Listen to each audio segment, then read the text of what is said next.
Hello, And welcome to our podcast, Wine with Shelley. and Shelly. We are two women passionate about supporting those affected by cancer.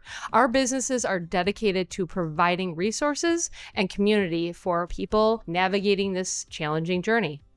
Whether you're a cancer survivor, caregiver, or just looking for information, we've got you covered. On this podcast, we'll be diving into a wide range of topics from the latest research and treatments to practical tips for coping with the emotional and physical challenges of cancer. We'll also be sharing inspiring stories, interviewing experts, and exploring the latest trends in cancer care. Join us as we navigate this journey together. Let's get started. Welcome back to Wine with Shelley and Shelly. And look who's back in person. Made it safe and sound. Lucky me. I'm back to the cold stuff. I'm definitely missing the warm weather already, but I'm happy to be home. Well, welcome back to the tundra. We did have a couple seasons already today. Yeah. We got snow as I was driving here this morning. I thought, okay, what is all this? But we're supposed to get 60s this upcoming weekend, so that's a good thing. I did bring the sunshine with me to several places, and I said, hey, guys, I brought sunshine with you. I told them I would, and it lasted very short, but it was there. Nice. Well, welcome back. We're so happy to have you here in person. I'm ecstatic. And you have done some self-care on the road, obviously, in these last few months. And you can tell you're certainly looking vibrant and like you're ready to take on the world. Peaceful and calm and stress-free. Mm-hmm. Speaking of self-care, we should probably tell our audience why we're not drinking wine today. Yeah. Here I am with a cup of tea. Yeah, we've got water. Not that we encourage all the wine drinking in the world, but we do have water and tea today. It's kind of funny that we were discussing what topic we were going to talk about today, and listen, I'm not a structured human being, so when Michelle says, "Can you have a couple talking points?" I said, yeah, except for my talking points go to one talking point to another talking point. And then the next thing you know, we are talking about 5,000 different things. So when I was messaging you while we were coming on the way here, I said, I can't have any wine today. You can open a bottle. That's fine. I said, I'm fasting. She goes, so am I. I said, well, that's perfect. That's our topic today. A lot of people talk about fasting and we don't really have enough studies to prove what fasting does, but we have some theories, and I think that it's a valid conversation to talk about. It can relate to cancer, but it also can relate to just weight loss or just in general, just a cleanse, right? So, right, just feeling good.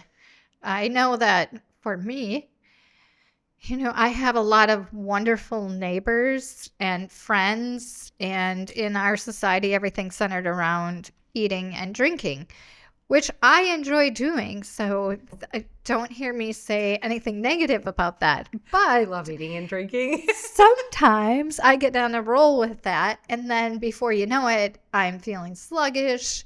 I'm feeling, fuzzy. My thoughts aren't as clear as they were before.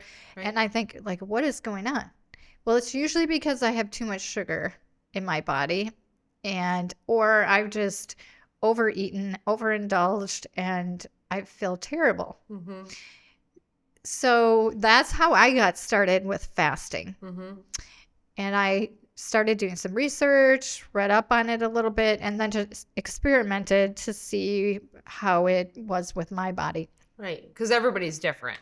So a lot of people get confused because you go on the interwebs and you're just like, whoa, there's so much. It's great we have all the vast information, but then it can get overwhelming and then people don't know where to start. So that's something that we can encourage is adding that piece into somebody's life to help cleanse, to help clarify, to just get detox. Cell regeneration. Yes. Anti-aging properties. There's a whole host of benefits that you receive. And there's a lot of research out there that say with the cell regeneration, it also helps prevent some cancers. Now, Mhm. that's just something I've read. I'm certainly not a physician, not a Right. researcher, but I know how I feel when I do it. Right. And that is already, I guess you don't even need science to prove when somebody says how they feel. Right? So science is a beautiful thing. We manage to learn all the things we know about medical or elsewhere in science. However, we can't possibly investigate and study everything because there's number one, there's not enough money to do it. And number two, you got to have the people to study. So why not study with yourself? So we can always become our own guinea pigs. As far as I'm concerned, I can be my own guinea pig. I do that all the time. I'm like, let's try all this, because Hmm. how else are you supposed to speak of something if you've never tried it? So there are some theories behind intermittent fasting. And then there's also theories with people fasting from 24 to 72 hours. How long are you planning to fast this time around? So this time around, I'm doing a 36-hour fast. That's something that I will tell the audience you work up to, but it's also a mental game because once you get past so many hours, your body doesn't feel hungry anymore and you get more energy actually. Mm-hmm. And got started. I work out in the gym, lifting weights 3 days a week, Monday, Wednesday, Friday. And what I have found out is that when I'm on a fast and I go in the gym very early in the morning, I'm usually there by 5:30, sometimes 5, no later than 6 in the morning. I have more energy to lift weights, which seems counterintuitive. You Right. think you're not eating, not putting anything in your body. How could you possibly? But when I'm doing the intermittent fasting on a regular basis, I find that I'm stronger in the gym and I Mm-hmm. find I have more energy for my workouts. Less sluggish too. So Yes. keeping in mind, you do, like she said, working up to it. That is an important piece of it. You don't just want to be somebody who's never even fasted ever, and then you just jump into 36 or 48 or 72 hours. You want to kind of feel it out. Currently, my husband was trialing it as well because we were on our travels and we ran into a gentleman from Canada who swears, he goes, you might think I'm crazy, but I swear by it. He goes, I tell you, if I Hmm. do a 72-hour fast, he goes, my stomach disappears. Absolutely. And so, that's just word of mouth. So yes, we're all different. You have to listen to your body when you're doing something like that. You can't just go, oh, I'm going to do 72 hours. It was funny. You have a specific time period of 36 hours. Me, I'm very open to, I'm going to start with a goal, but I know I'm going to exceed it. So I like to stick with 24 just because I like food. And I figure if I start with 24 hours, I'm going to feel it out. I like to feel that clarity. I'd like to feel what that is looking like. And then my goal would be long term to shoot for 72. But this is kind of like anything. Like you can be okay with Hmm. having that range of, if I don't successfully get to 72, that's okay. But knowing that that's kind of my end point this time around. But I'm always like, okay, shoot for 24. Get your 24 done. Shoot, if you're somebody who has struggles with setting that goal, why don't you just shoot for, an 8 hour? Or, there's a lot of people that are learning just how to fast to begin with. Changing up your schedule helps somebody figure out how to get to the 36, how to get to the 72. And that's something we get to encourage people with. Now, that's if we're talking cancer world, we're not going to go and jump into fasting with somebody with GI cancers or somebody who's losing a lot of weight. It's probably Hmm. not going to be recommended. It's more for that stable cancer patient that you can maybe add that into the regimen of, you're already seeing a health professional, we're going to have you getting chemo or whatever your plan is, that you may want to throw that in there to, see if that's beneficial to that person. There are some theories behind the concept of fasting and helping aid with your chemotherapy. Do we have the answers yet? No. But if you're a stable cancer patient and you're not losing weight, is that going to hurt somebody to do that on, maybe every other month or just to test it out? Is that going to harm them? Probably not. Again, like you're saying, we're not the researchers, we're not the doctors, but I think that's where the magic happens, is when people are doing their own research in a sense, and their own guinea pigs. They're trialing things, they're testing things, and there's been people that are finding that there's value to that. So is it going to work for everybody? No. Is it a cure? No. But is it something that we can add to what somebody's already doing in their daily life that becomes considered self-care? Yeah, I think you said it perfectly when you said, whether you call it being a guinea pig on yourself or experimenting, you have to figure out what your own body needs. And we all have different needs. We all respond to things differently. It's easy to do a 12-hour fast, a 14-hour fast, or even, going into a 16-hour fast, because all you have to do is stop eating earlier in the evening and then have your breakfast a little later. So if you stop eating at 7 at night and you don't have breakfast until 7 in the morning, you've already automatically done a 12-hour fast. Right. And you just build from there. Right. And so it's and getting mindset. Right. Mindset is like the key there. And I get the chills just saying it, because of really, we are so connected to our food. We are. And that can be like a whole nother topic. Like when you think about how we're connected to food, like in social environments, it's like, oh, let's go out. Like you were saying, oh, let's go out to dinner. Let's go out to breakfast. Let's go out to brunch. There's always food. And I know I grew up that way. I don't know if you did, but I tell you what, if you were late to the kitchen, sorry if something's gone. Like you better get there on time, because my family was in that kitchen and we were mowing from the time we started our conversation till the time we were leaving.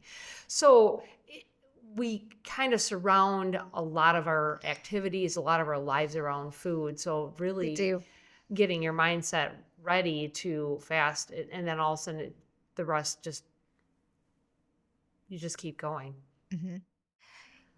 Shelley, I think one of the biggest benefits to intermittent fasting is just the mental health benefit, the clarity.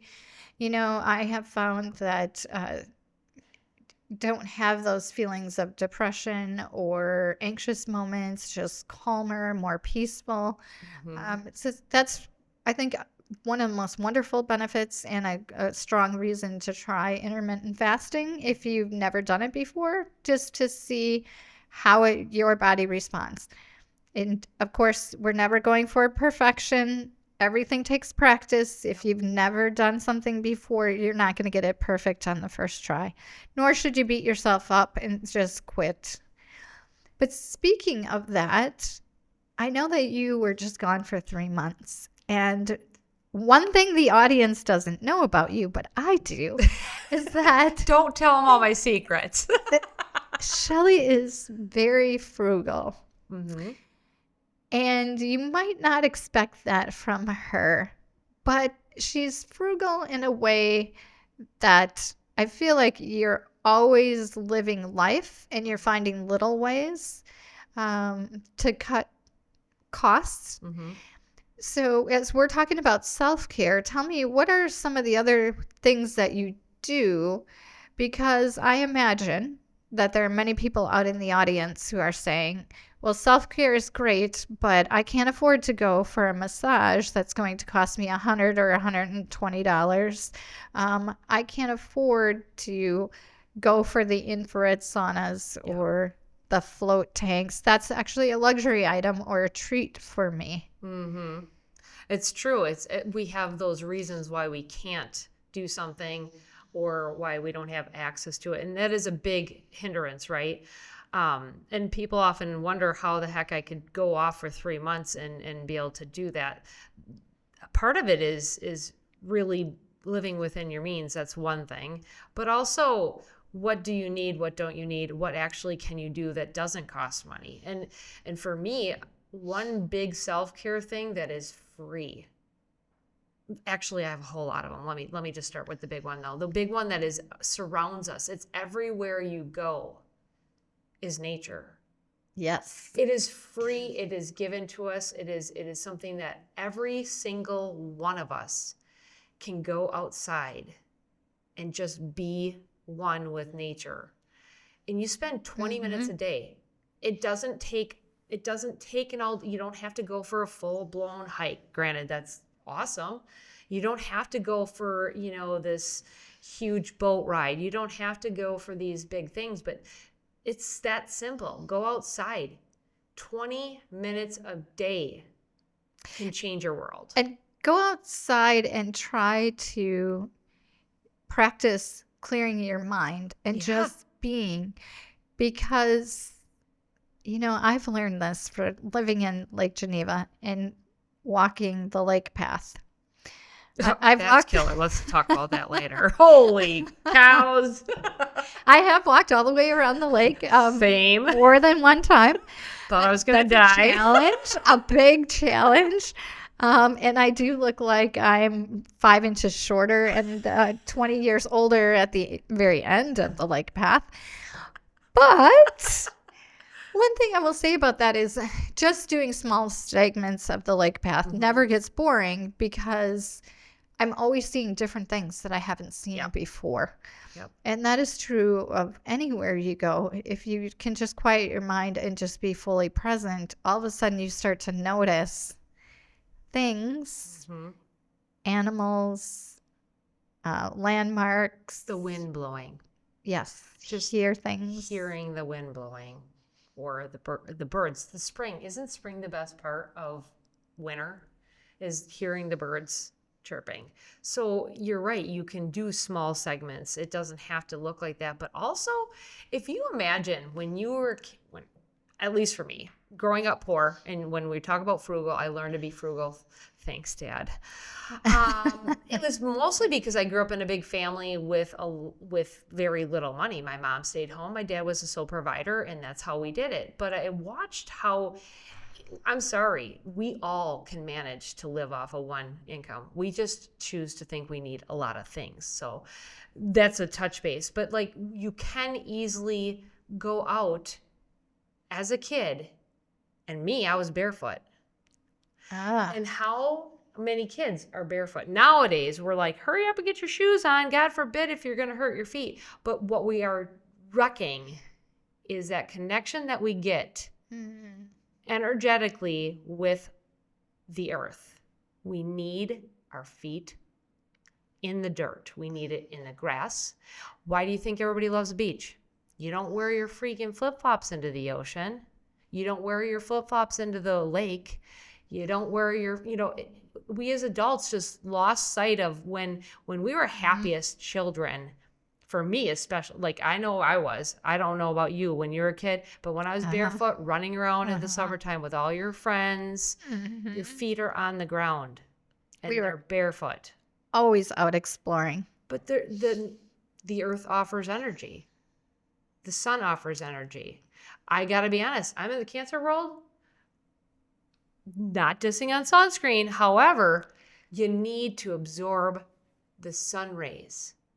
I'm telling you, there's a goddamn difference when you do and when you don't.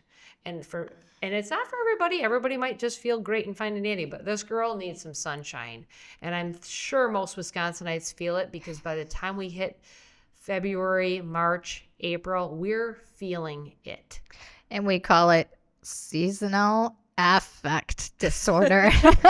We put a fancy title on it, but all it really means is get out in the sun. we need some sunshine, right? To feel good. I mean, how do you feel that first warm spring day? For me, I want to roll the windows down. I want to jump in my vehicle and I want to drive as fast, much faster than the speed limit. Shh, don't tell anybody. Crank that stereo, right? And I crank the music and I just feel so full of life. But the sun, happy. The sun is free. Yes. It doesn't cost anybody any money. Now, do we run into weather? Yeah, we do. But that 20 minutes, if you see that sun and you can take 20 minutes and you got to have it touch your skin. You can't just go out there. But I mean, that's what's hard about winter because we can't absorb the vitamin D if we don't have something that's absorbing it. If you're completely covered, how are you going to absorb the D? So we can supplement all winter long, and I do that, but I can definitely tell you there's a difference. And I'm pretty sure this girl is going to head south every winter from this day forward because of the fact that sun and nature is free self-care.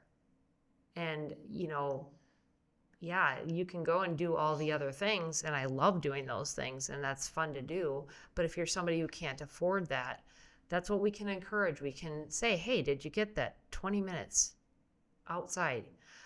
Did you get your shoes, take your shoes off? I actually proved the theory with a patient. This was in the clinic, so I was working in the clinic, and it was such a cool thing to, I had watched her the whole entire time through her whole chemo, and her last, a lot of times she was sleeping during her treatments. Almost every time she was tired, she was sleeping, and all these things. And, I get it. A lot of people are tired and they want to get some rest. But the last treatment, when they should probably be the most tired, and she was bright-eyed and bushy-tailed. And, me being the scientist that I am not, I said, I already knew what she did. I already knew what she did the weekend before, but I wanted her to hear what she did.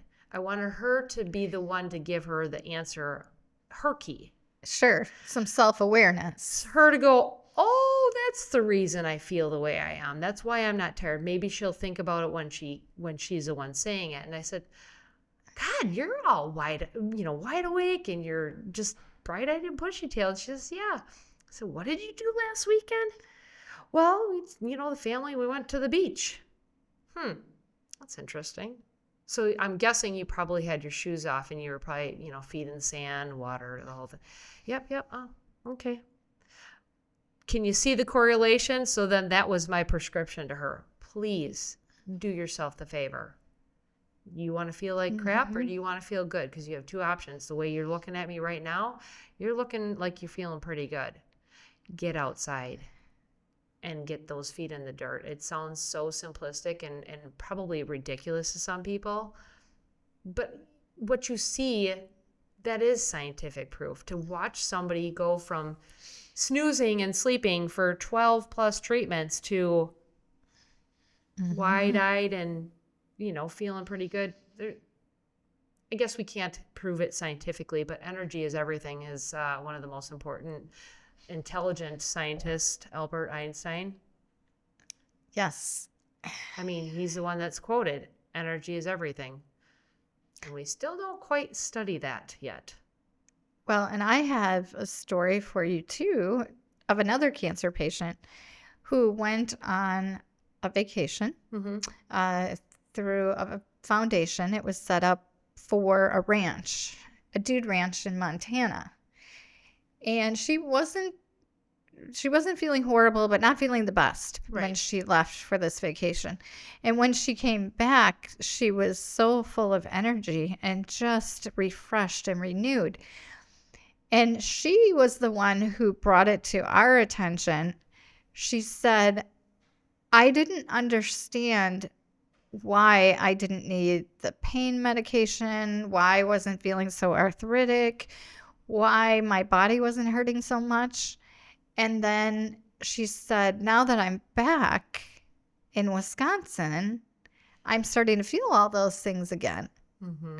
But what she put together was that she was in a very, Montana's full of rocks and mountains, and she was constantly, her body was on the rocks. She was sitting on the rocks. She was walking on the rocks. She was connecting. And she felt very strongly that there was an energy coming from the rocks and the earth that changed her state and made her feel You can't better. make that up. Yes. You can't make that up. Powerful. Because you saw her before and you saw her after, right? Right. Yeah, I probably have people that have seen me when we go waterfall surfing. I would love waterfalls and I love to look for them, but I definitely go and find a rock that I can lay down on. And I'm sure to some that might look like, what the heck is that lady doing? But to me, it feels good. First of all, I'm in the sunshine, but then I'm laying on a rock. I've got like all the elements at that point, right? You got the water, you got the sun, you got, the rock underneath you, and you just lay there and you just kind of practice some meditation. That could be a whole nother topic we can chat about too. So yeah, it's interesting that you have a story and I have a story, and it's like you could see significant difference with that simple thing that they can do, and it's free. Absolutely. These are just a few ideas for the audience. I would say, besides the fact that intermittent fasting cuts down on your grocery bill and it's free to do. Right. And, we talked about getting outside, getting some sun, just going for a 20-minute walk, or, just sitting and being outdoors for 20 minutes. But then I also think that there's great value in prioritizing time for yourself, whatever that is, and making it a ritual that you do every single day. Yep. For some people, they get up in the morning and they like to pray or meditate. Some people like to breathe. Some, just really focus on. Some people like going to the gym if they like that kind of thing, exercise. Right. Enjoying a cup of coffee in the morning. Right. What are the benefits of that? You're sitting and having some quiet time. But I would say, some people journal. Whatever you can do to give yourself space, and then little breaks throughout the day too, because I think we feel like especially in our culture here in the United States, that we just have to go, and that it's a victory to do an 8-hour workday, when really if we did a 4-hour productive day, we probably would accomplish a whole lot more than we do in 8 hours, because we're not taking breaks, we're not focusing on taking care of ourselves. But yeah, we don't focus on that. We always we have this big self-care that's like a big thing that's been talked about recently. Everybody's self-care. It doesn't have to be this huge thing, because sometimes fitting in that 20 minutes for your book reading, meditation, whatever that might be, it's the fact that you're committing to yourself. So I lucked out because I was gone for 3 months, and I was like, this is 3 months full blown. Like, I get to do whatever I need to do. That's not totally realistic for a lot of people. We've, planned to get there. I can help people get there. Just reach out.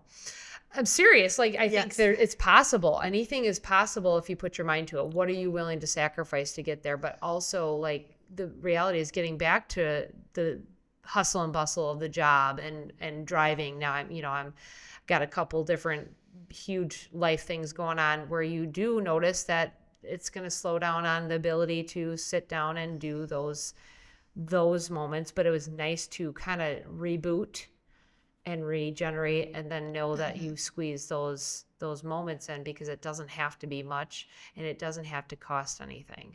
So that's what we were kind of chatting about today, is just touching on fasting, touching on the fact that we're open-minded to helping people that want to have some support in trying these different things. I don't know what to do. Well, why don't we try this? If you need support, we can coach you through that. It would also be fun to hear from the audience to comment on what are some of the things that you do as part of your daily routine or your weekly routine that it changes your whole state, and you won't give up, because it really does benefit you immensely. What you might comment on might be something that somebody didn't think about. And especially, let's just talk about what's doesn't cost a dime. Let's get replies on what types of things people are doing that doesn't cost anything, that might spark somebody to go, oh my God, I never even thought about that. Let me just do that for 20 minutes today. And so you never know who you might impact by commenting on that and saying, hey, this helps me. Absolutely. that's the goal is for more people to hear other people's voices, not just ours.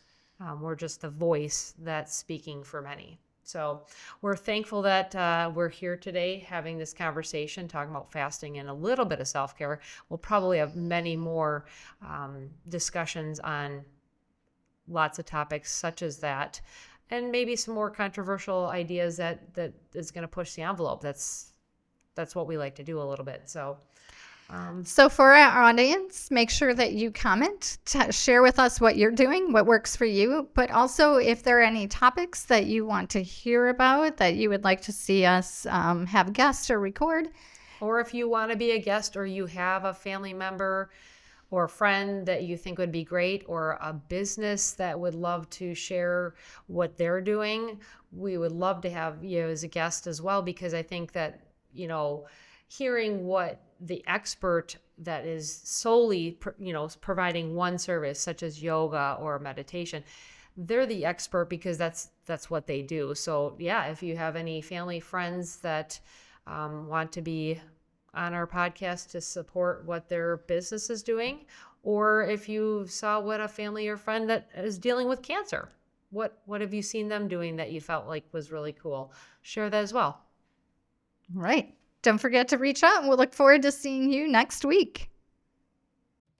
Thank you for joining us today on Wine with Shelley and Shelly. We appreciate your support and listening to our amazing guests' stories. This podcast is brought to you by an oncology survivor nurse and an oncology social worker. We both own organizations led by women who are making a real difference in the lives of cancer patients and their families. Breathe Incorporated and Sparkling Survivor LLC. Remember, there are many ways to get involved and support the fight against cancer. You can donate to our organization, volunteer your time, or simply spread awareness about us. And if you're interested in being a guest on our podcast to share your cancer journey, a caregiver story, or even your business's supportive services, please reach out. We'll be back soon with another inspiring episode. In the meantime, be sure to check out our websites and follow us on social media. And remember, together, we can breathe and become sparkling survivors.